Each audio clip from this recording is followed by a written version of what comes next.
Bienvenidos hermanos a una emisión más de Espíritu Canal, iniciando esta semana segunda de Cuaresma, en el nombre del Padre, del Hijo y del Espíritu Santo. Amén. Señor, encomendamos a todas las personas que salen de casa, que regresen con bien, los que van a trabajar, a los estudios, a las escuelas, al médico, al paseo, incluso los que van quizá de viaje, los que están caminando, los que van en transporte vehicular, sobre tierra, sobre aire. Señor, cuídalos a todos y bendícelos, haz que lleguen con bien a su destino. Continuamos en esta herramienta evangelizadora que nos permites hoy. En el nombre del Padre, del Hijo y del Espíritu Santo. Amén.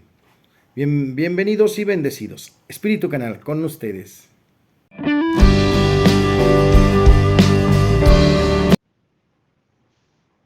Lectura del Santo Evangelio según San Lucas, capítulo 6, versículo 36 al 38. En aquel tiempo Jesús dijo a sus discípulos: Sean misericordiosos como su Padre es misericordioso. No juzguen y no serán juzgados, no condenen y no serán condenados. Perdonen y serán perdonados.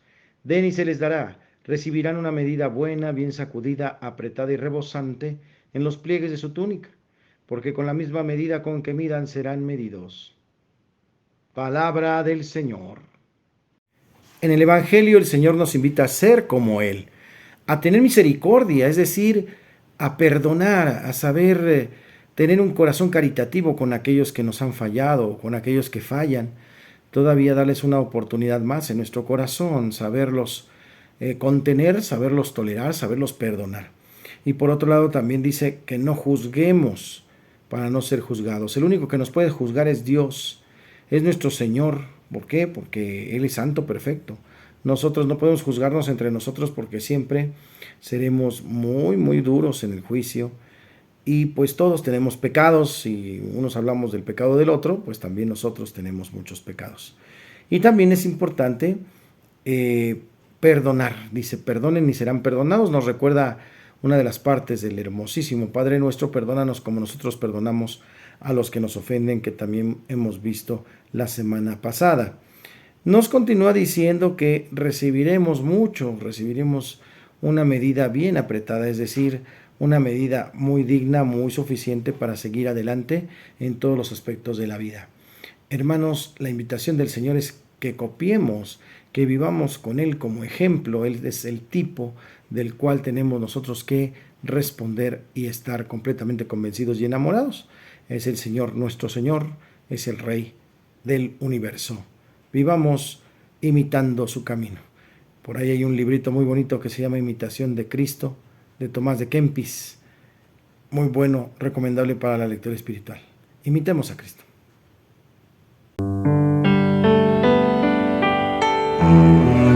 En el tema de hoy, la Biblia es misionera. La Biblia, hermanos, es el libro de Dios, porque en él Dios habla a los hombres enseñándoles el camino de la auténtica felicidad. Por eso es el libro más importante de todos los que existen y existirán. En él están contenidas todas las ciencias, ya que en estos son los hombres quienes hablan a los hombres, mientras que en la Biblia es el mismo Dios que nos enseña la sabiduría de la vida. Pero la Biblia no la escribió directamente Dios, sino que se sirvió de algunos hombres a quienes inspiró su enseñanza. Naturalmente estos hombres se expresaron conforme a su cultura, a su tiempo, a su contexto, para entenderla. Entonces será necesario la ayuda de quienes han estudiado lo que aquellos autores quisieron comunicar como mensaje de Dios. Pero no todos los estudiosos están en grado de asegurarnos la autenticidad del mensaje. Tan es así que algunos se contradicen entre ellos. Por tanto, es necesaria la intervención de la otra autoridad, constituida por el mismo Cristo, para tener la certeza de la justa interpretación. Esta autoridad es el magisterio ordinario de la Iglesia, continuadora de la misión de los apóstoles, a los cuales Cristo les dijo: «Quien a ustedes escucha, a mí me escucha». Lucas 10:16. Es por eso que la Biblia que leen los católicos lleva el imprimatur de algún obispo, es decir, la autorización para que se pueda imprimir.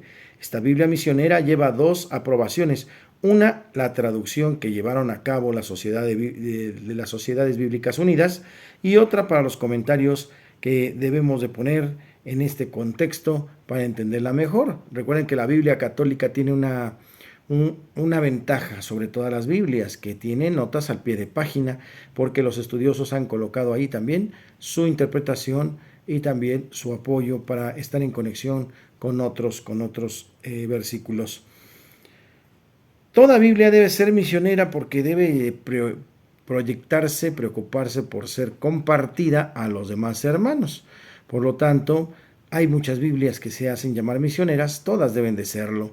Llevan también un mensaje que trata de ser entendido. Ustedes dirán, ¿por qué hay tantas traducciones? Porque tratamos de entender que cada contexto y lengua tiene lo suyo, por lo tanto tenemos que estar más cercanos al contexto y lengua de nuestro tiempo y de nuestro contorno. Para ayudar a hacer esa experiencia, la Biblia facilita también el surgir de la vocación misionera en los lectores, en cuanto que hace sentir la necesidad de llevar este mensaje divino a los que no la conocen y viven en la infelicidad. Propicia vivir esta vocación que Dios da a todos los que por el bautismo se adhieren a Cristo, formando parte de su iglesia. Dios Padre manda a su Hijo al mundo. Cristo es el misionero del Padre que viene a liberarnos del pecado y a participarnos el amor que procede de los dos. Porque Cristo es el misionero del Padre y la Iglesia en su prolongación en el mundo. Todos los que hemos sido consagrados en el bautismo recibimos esa vocación de llevar la palabra de Dios. El cristiano que no vive según las circunstancias y posibilidades que tiene su vocación misionera es como el sarmiento separado de la vid que no da frutos. Juan 15:6. La presente Biblia quiere despertar esa vocación para que todos la vivan a beneficio de los que no la conocen.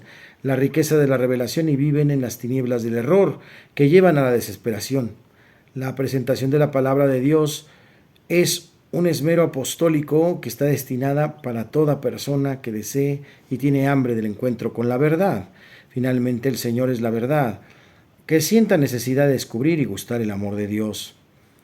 Es posible encontrar diferentes traducciones, recomendamos muchísimas. Dios nos habla hoy, la Biblia misionera de los servidores de la palabra, la de Alonso Shekel, la del peregrino, la misma Biblia de Latinoamérica o de América. Interesantes. Lo importante es entender el lenguaje fluido y accesible para los latinoamericanos, porque es importante dar un paso adelante hacia el ecumenismo y uniéndonos en lo que tenemos en común con todos los que aceptan a Cristo como Dios, y así comprender y superar más fácilmente lo que nos divide. Es entonces importante, bajo la protección de Santa María, empezar nuestro encuentro con la palabra a través de cursos, a través de encuentro con el mismo Señor para poder compartir en la evangelización. Recomendable para el tiempo de la apologética. Hermanos, en el tema de hoy, la Biblia siempre debe ser misionera, no solo para que tú la leas, sino para que la compartas con los demás. Tu experiencia de Cristo alimenta a los demás. Señor Jesús. En Santos y Conversos, hoy celebramos a Santa Matilde Reina.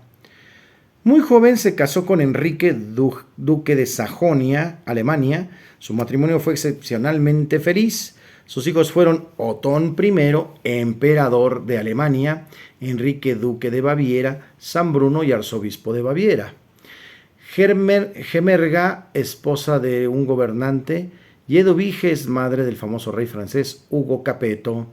Su esposo Enrique obtuvo resonantes triunfos en la lucha por defender su patria, Alemania. Defenderla de las invasiones de feroces extranjeros, y él atribuía gran parte de sus victorias a las oraciones de su santa esposa Matilde. Enrique fue nombrado rey y Matilde, al convertirse en reina, no dejó sus modos humildes y piadosos de vivir.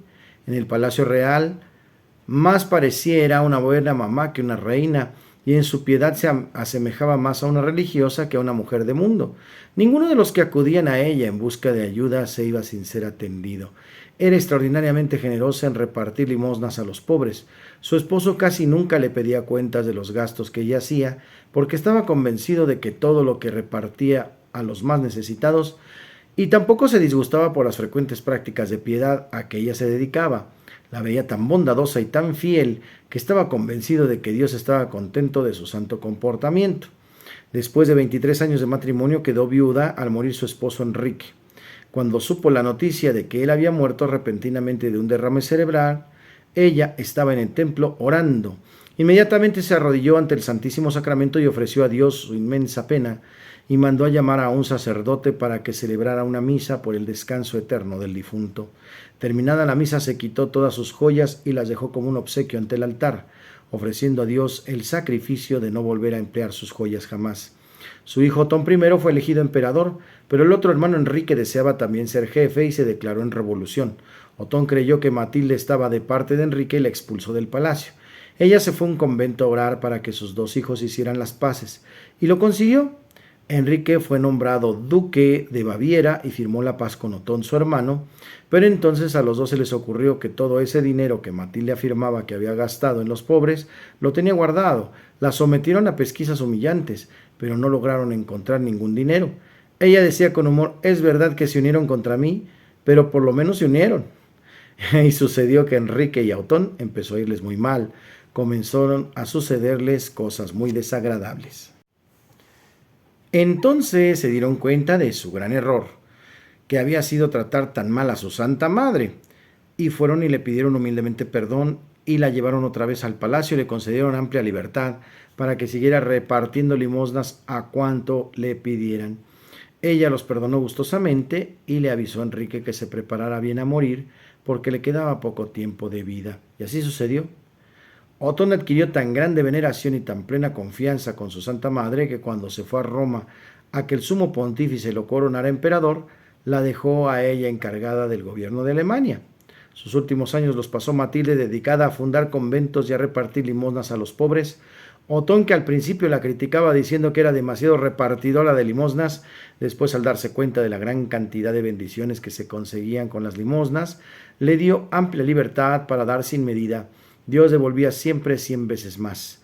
Cuando Matilde cumplió sus 70 años, se dispuso a pasar a la eternidad y repartió entre los más necesitados todo lo que tenía en sus habitaciones, y rodeada de sus hijos y de sus nietos, murió santamente un día como hoy, 14 de marzo, pero del año 968.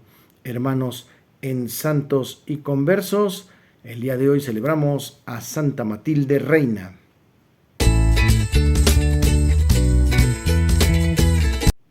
En la Rola del Alma compartimos la voz de Amélie, esta pequeñita ucraniana que ha crecido en Italia y que de su autoría escribió esta canción, esta rola, cantando sobre lo que está sucediendo en la guerra de Europa. Pedimos al Señor que se termine toda esta barbarie, se termine esa manera de vivir desacerbada en el odio, en la ambición, en la avaricia que está lastimando muchísimo al mundo. Vamos a escuchar a esta pequeñita, está muy conmovedor, esta rola impresionante, Amélie, la niña que canta sobre lo que pasa en el mundo, sobre lo que pasa en su país, Ucrania, en la guerra. I soldi in una tasca mano piena, con noi partì la speranza. Y estamos en el chiste. En este mundo digital, pues cada día está peor. Un joven llegó a un velorio y lo primero que pregunta: ¿cuál es la contraseña del Wi-Fi? ¿Cuál es la contraseña del Wi-Fi? Un pariente bastante incómodo y molesto le responde: respete al muerto. Y pregunta el muchacho: ¿todo junto? ¿Mayúsculas o minúsculas?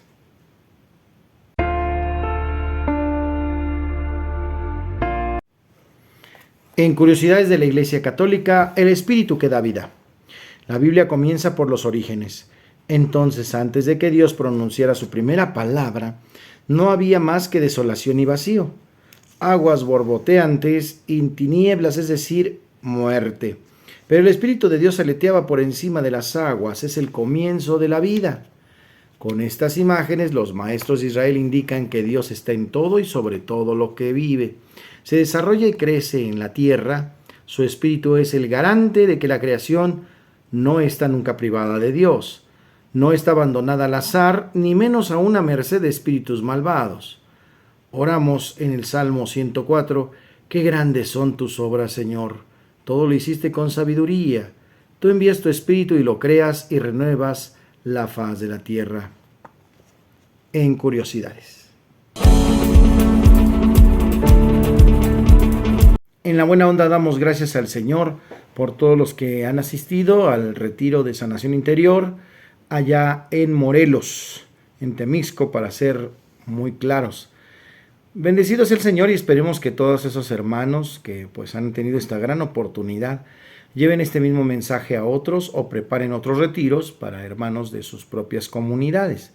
En verdad ha sido algo maravilloso el movimiento de Conquistando a las Naciones para Cristo, de donde pues he tenido esta experiencia y soy parte de la fraternidad. Un abrazo a todos mis hermanos sacerdotes que están en petición, en oración, unos pendientes de otros. El Señor les guarde, les protege, les bendiga, haga resplandecer su rostro sobre ustedes y les conceda la paz. Que les bendiga siempre el Padre, el Hijo y el Espíritu Santo. Les acompañe siempre de corazón. Muchas gracias. Denle like al video. Suscríbanse si todavía no lo hacen. Nuestra familia está creciendo. Gracias por compartirlo. Gracias por orar por nosotros. Y también por estar cercanos. Este es tu canal. Sugiérenos, dinos qué te gustaría ver acá. Continuamos con nuestro trabajo evangelizador. Esta herramienta que no para. Clic a la campanita para que sepan en qué momento subimos otro video. Para todos ustedes, Espíritu Canal.